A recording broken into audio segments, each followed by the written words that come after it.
us here this morning. And again, any questions during the interview, there's that logo over Dan's shoulder. You go to fox6.com and you look for the top 6 on Fox 6. Click on that and you get more information on what we're talking about. We were laughing this morning about this survey that says that there's a part of San Diego County that finished in the top 5 for retirement communities. And Des and I are scratching our heads going, well, it's probably not La Jolla. What's the catch here? And then as I read on in this survey, it's actually pretty encouraging news for us here in San Diego. I might not have to leave when I hit 65. I might be able to stick around. Well, actually, it depends on what you do before you're 65. So that's the key. It is. One of the things, there are top 5 retirement places. The guy that wrote the book actually traveled around in his RV to 203 spots around the country to decide what is the best retirement living. Now, they gauged it by a number of different, quality of life being one, the demographics, the charm, all these other things. But affordability for real estate was one of those. So obviously, I was surprised because whenever they have the best places to live in San Diego or in the United States, San Diego doesn't fare very well because of the affordability. Now, when something comes out for retirement, affordability is the key, the quality of life, because most people are living on a reduced income at retirement.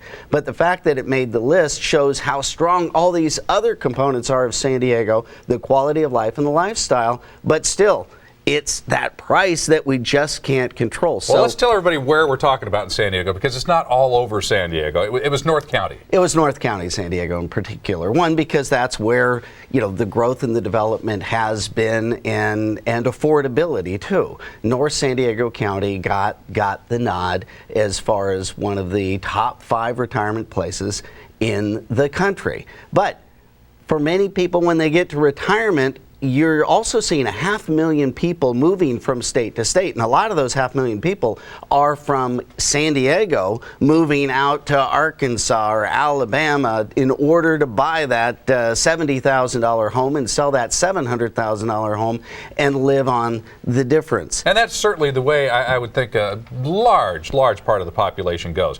But Scottsdale, Arizona finished in the top 5 as well. And I think the median income in Scottsdale is like $56,000 a year in Scottsdale. So there's some pretty upscale neighborhoods that finish very high on this list. Which was your surprising. Point is, you got to plan ahead for this. You really do. A lot of people have a significant part of their retirement plan in their real estate. And the problem with having it in your real estate, and I'm a big advocate of real estate, obviously, but you need to be able to plan for it, because the goal of having a home paid for free and clear is a wonderful thing, but only if you don't need that money.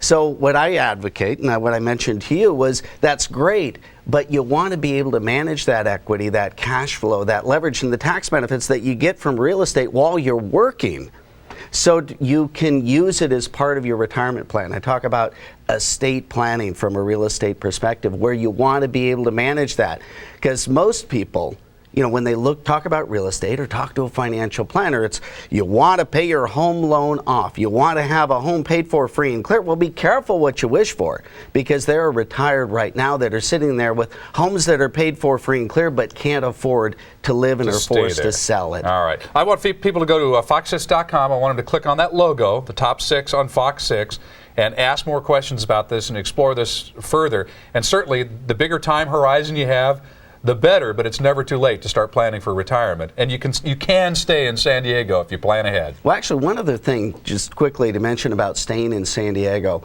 a lot of people have, in retirement, you're going to see more and more of the reverse mortgages. And I know when I say this over and over again, a lot of people think it's a bad thing because you're giving up your home, but you're not. You're just able to live in San Diego, cash out, and convert some of that home into income that enable you to stay where you want. So think outside of the box when it comes to where you want to live. And you'll help folks do that. Top 6 on Fox 6 at fox6.com. Dan, as always, you bet. Thanks, man.